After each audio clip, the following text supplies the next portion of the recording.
지난 4년 동안 전 세계 술 회사들의 가치가 무려 1193조 원어치 사라졌습니다. 무슨 전쟁이 난 것도 아니고 대형 사고가 터진 것도 아닌데 말이죠.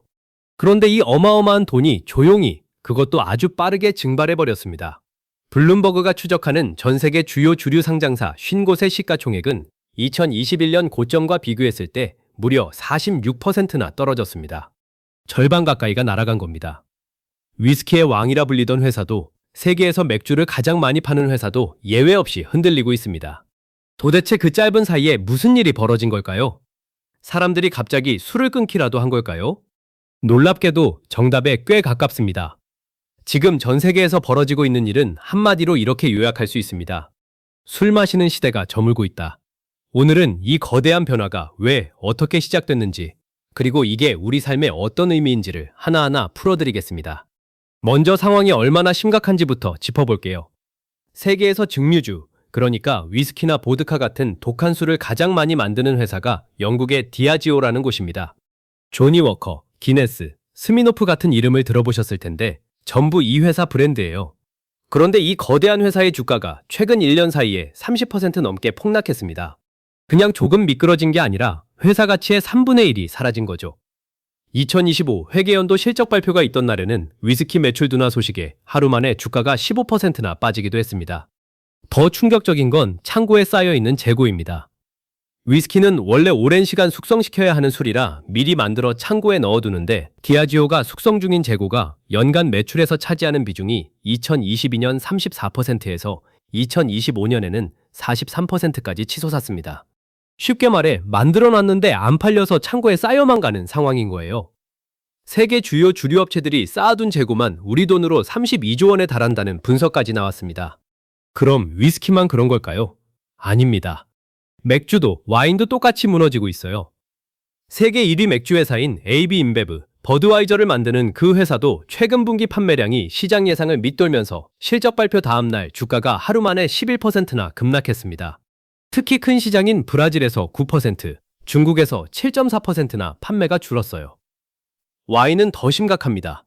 국제주류시장연구소, 줄여서 IWSR이라는 곳의 자료를 보면 2023년 한 해에만 전 세계 와인 소비량이 2.6% 급감하면서 1996년 이후 가장 낮은 수준으로 떨어졌습니다. 무려 27년 만에 최저치예요. 프랑스의 페르노 리카드, 앱솔루트 보드카와 마르텔 코냑을 만드는 세계 2위 증류주 회사도 매출이 3% 줄었다고 발표했고요. 위스키, 맥주, 와인, 술의 3대 축이라 부를 만한 이 셋이 동시에, 그것도 세계 곳곳에서 나란히 무너지고 있는 겁니다. 이 정도면 단순한 불경기라고 보기는 어렵죠. 뭔가 더 근본적인 변화가 밑바닥에서 일어나고 있다는 신호입니다. 그 변화의 실체를 이해하려면 지구 반대편의 나라들을 하나씩 들여다봐야 합니다.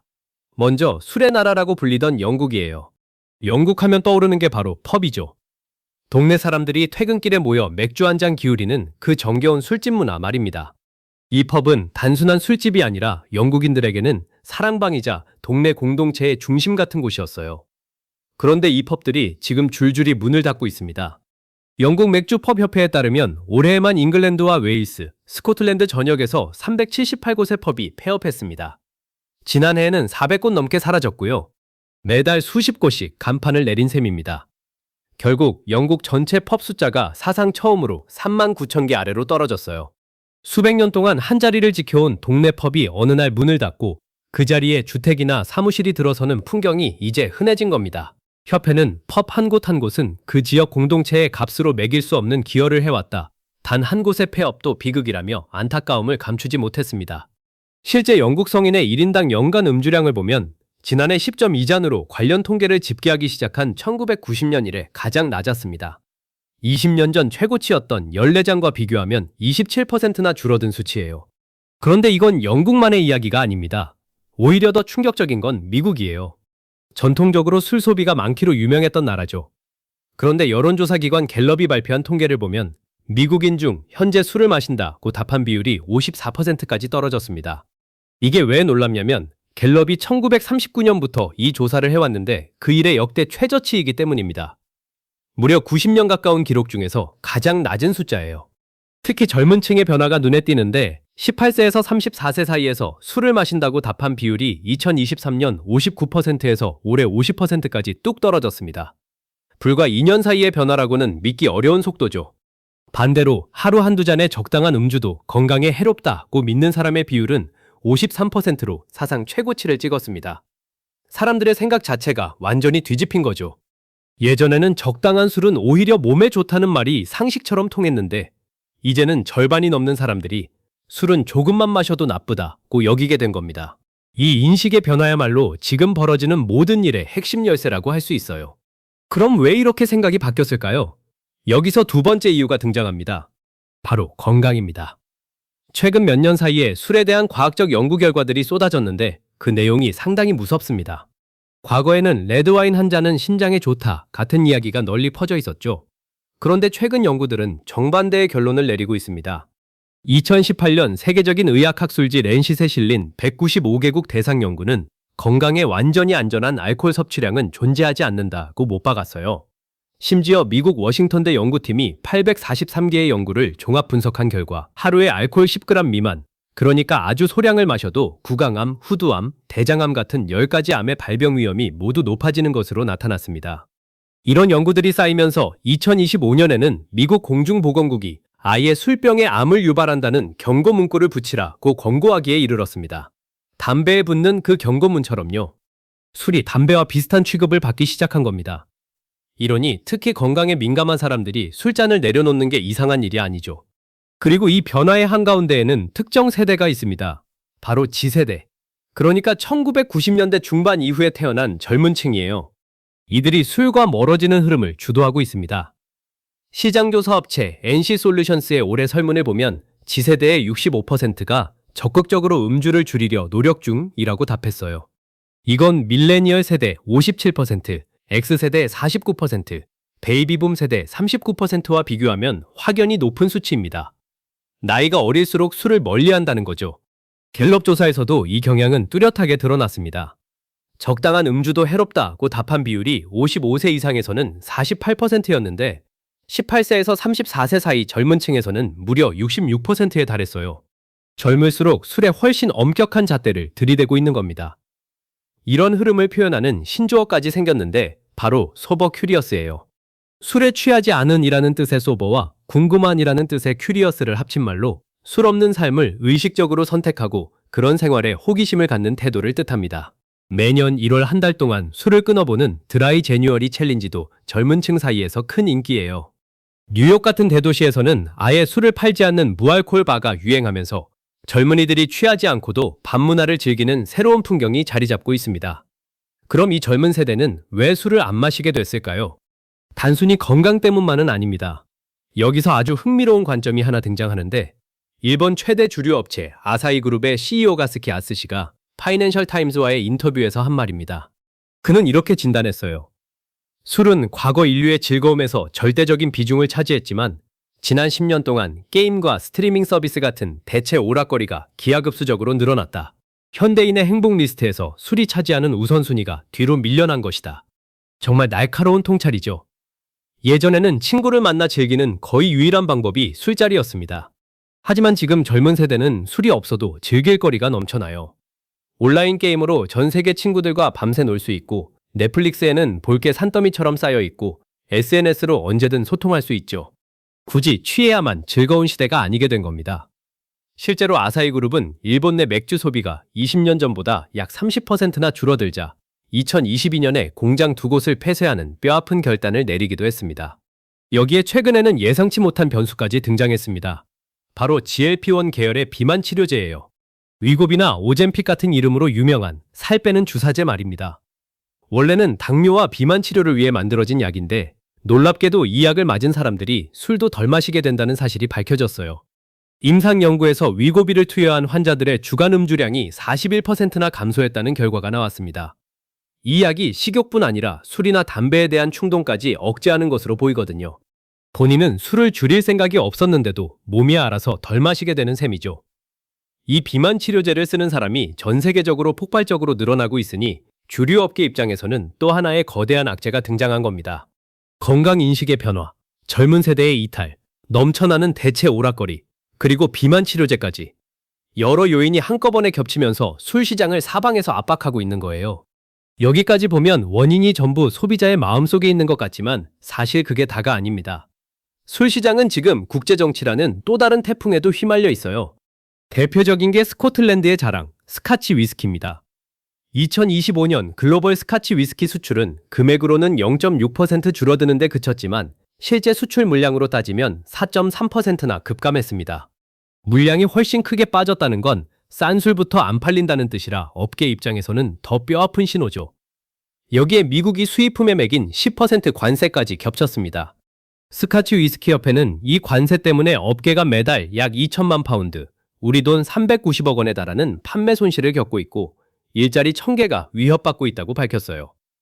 미국산 위스키도 사정은 마찬가지입니다.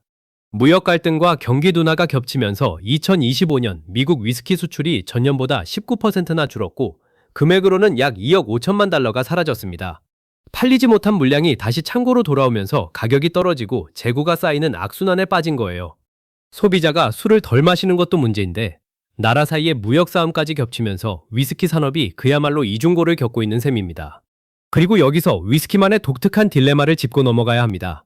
위스키는 다른 상품과 근본적으로 다른 점이 하나 있어요. 바로 시간이 오래 걸린다는 겁니다.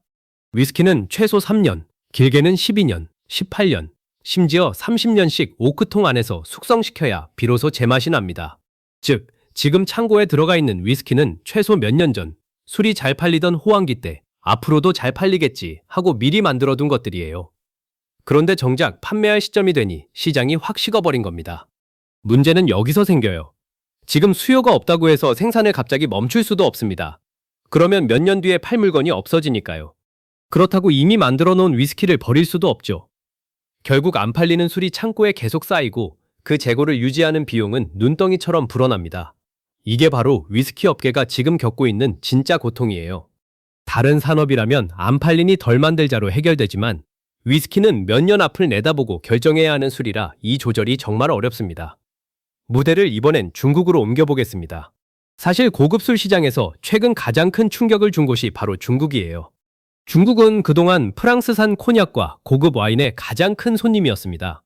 부유층이 비싼 콘약을 선물하고 마시는 문화가 강했거든요. 그런데 경기가 둔화되고 소비 심리가 얼어붙으면서 이 큰 손이 갑자기 지갑을 닫아버렸습니다. 세계 2위 주류 회사 페르노리카드의 대표 콘약 브랜드인 마르텔의 경우 2025년 상반기 중국 매출이 무려 25%나 감소했어요. 경쟁 브랜드인 레미마틴의 콘약 사업부도 19% 줄었고요. 여기에 정치적 문제까지 겹쳤습니다. 중국이 유럽연합산 콘약에 대해 반덤핑 조사를 벌이면서 면세점 같은 채널에서 마르텔 판매가 급격히 얼어붙은 거예요. 앞서 본 스카치 위스키의 관세 문제와 판박이죠. 결국 중국이라는 거대한 시장이 흔들리자 프랑스 콘약 업계 전체가 휘청이게 된 겁니다. 세계 최대 소비 시장의 변심 하나가 지구 반대편 술 산업을 뿌리째 흔들 수 있다는 걸 잘 보여주는 사례예요.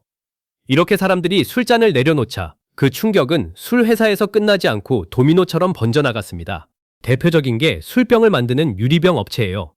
술이 안 팔리니 술병 수요도 당연히 줄어들겠죠. 세계 최대 유리병 제조사 중 하나인 아르다그는 독일과 미국의 공장을 폐쇄하기로 했고 1분기에만 6,500만 달러의 손실을 반영했습니다. 독일의 경우 2023년 병유리 판매량이 전년 대비 15.5%나 급감했어요. 세계 1위 유리병 기업인 오아이글라스도 출하량이 12.5% 줄면서 영업이익이 반토막 났고 미국의 여러 공장을 잇따라 닫았습니다. 생각해보면 참 신기한 연쇄 반응이죠. 어떤 젊은이가 오늘은 술 대신 탄산수나 마셔야지 하고 마음먹은 그 작은 결정이 수천 킬로미터 떨어진 유리병 공장 노동자의 일자리까지 흔드는 겁니다. 실제로 영국에서는 펍이 문을 닫으면서 올 한 해에만 5,600개 이상의 일자리가 사라질 것으로 전망됐어요. 심지어 정부의 세금 수입에도 구멍이 뚫리고 있습니다. 주류세는 오랫동안 여러 나라의 안정적인 세금줄이었는데 OECD 보고서를 보면 2000년부터 2022년 사이 거의 모든 회원국에서 술, 담배 같은 품목에 붙는 소비세가 GDP에서 차지하는 비중이 줄어드는 추세였습니다. 하나의 습관이 바뀌자 산업 전체와 국가 재정까지 흔들리고 있는 거죠. 그렇다면 술 시장은 이대로 끝나버리는 걸까요? 꼭 그렇지는 않습니다. 위기 속에서 완전히 새로운 시장이 무섭게 성장하고 있거든요. 바로 무알콜, 논알콜 시장입니다. 예전에는 무알콜 맥주라고 하면 맛없다는 편견이 강했죠. 그런데 기술이 발전하면서 이제는 진짜 맥주와 구분하기 어려울 만큼 품질이 좋아졌습니다. 미국의 무알콜 맥주 시장은 2019년부터 2022년 사이에 70% 이상 성장했고, 유럽의 무알콜 저도수 주류 시장은 2023년에 50억 유로를 돌파했어요. 전체 무알콜 음료 시장으로 보면 IWSR 기준으로 지난해 규모가 약 1,400조 원에 달했고, 2019년 이후 연평균 23%라는 엄청난 속도로 커지고 있습니다. 눈치 빠른 기존 주류 회사들도 발빠르게 이 흐름에 올라탔어요.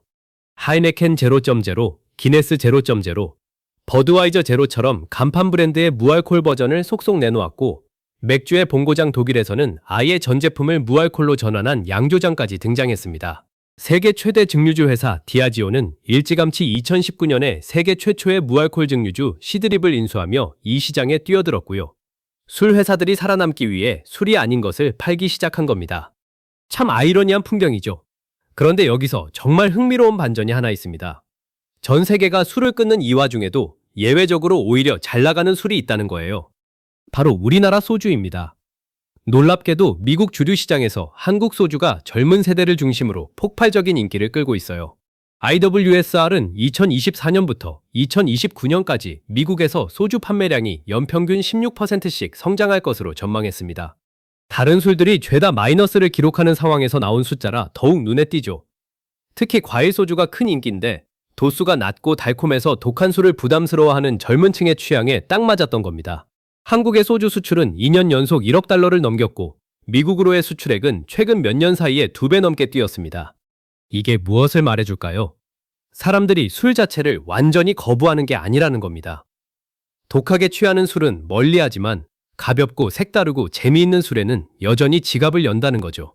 시대가 원하는 방향을 정확히 읽으면 이 위기 속에서도 얼마든지 기회를 만들 수 있다는 걸 K소주가 증명하고 있는 셈입니다. 그럼 우리나라 전체 상황은 어떨까요? 한국도 이 거대한 흐름에서 예외가 아닙니다.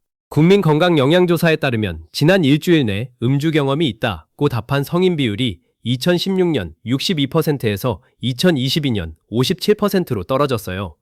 OECD 통계를 보면 한국의 주류 소비는 2015년에 정점을 찍은 뒤 계속 줄고 있는데, 그 하락 속도가 OECD 국가 중 두 번째로 빨랐습니다. 위스키와 와인 수입량도 눈에 띄게 줄어서 2025년 국내 위스키 수입량은 전년보다 10% 넘게 감소했습니다. 술집도 사정이 어렵긴 마찬가지예요. 2022년 기준 주점 업종 사업체 수는 코로나 이전보다 15% 넘게 줄었고, 노래방도 2020년 2만 8,758곳에서 2024년 7월에는 2만 5,990곳으로 감소했습니다. 회식 문화가 옅어지고 젊은 직장인들이 술자리 대신 운동이나 취미 활동을 택하는 풍경이 이제 자연스러워진 거죠. 대신 우리나라에서도 헬시 플레저, 즉 즐겁게 건강을 관리하는 문화가 20대에서 40대 사이에 퍼지면서 노알콜 와인 같은 새로운 제품들이 주목받고 있습니다. 지구 반대편에서 벌어지는 일이 우리 동네 술집과 마트 진열대에서도 똑같이 일어나고 있는 겁니다. 자, 이제 처음의 질문으로 다시 돌아가 볼까요? 4년 만에 1193조 원이 증발한 이 사건은 단순히 술 회사 몇 곳이 장사를 못해서 벌어진 일이 아닙니다. 이건 인류가 수천 년 동안 이어온 하나의 습관, 바로 취하는 문화가 근본적으로 바뀌고 있다는 거대한 신호예요. 건강에 대한 새로운 과학적 사실, 취하지 않고도 즐길 수 있는 무수한 대안들, 술 없는 삶을 자연스럽게 받아들이는 새로운 세대, 여기에 국제정치와 경기 둔화라는 외부 충격까지, 이 모든 것이 한꺼번에 맞물리면서 세상이 조용히, 그러나 확실하게 달라지고 있는 겁니다. 물론 술이 완전히 사라지는 일은 없을 겁니다. K소주의 사례에서 봤듯이 시대의 취향에 맞춰 변화하는 술은 여전히 사랑받을 테니까요. 하지만 다 함께 모여 취하도록 마시는 것이 당연하던 시대는 저물어가고 있는 게 분명해 보입니다. 어쩌면 우리는 지금 훗날 역사책에 기록될 만한 거대한 문화의 전환점을 실시간으로 지나고 있는 건지도 모릅니다. 술 없이도 충분히 즐거운 세상, 생각보다 훨씬 가까이 와 있는 것 같습니다. 긴 영상 끝까지 시청해 주셔서 진심으로 감사합니다.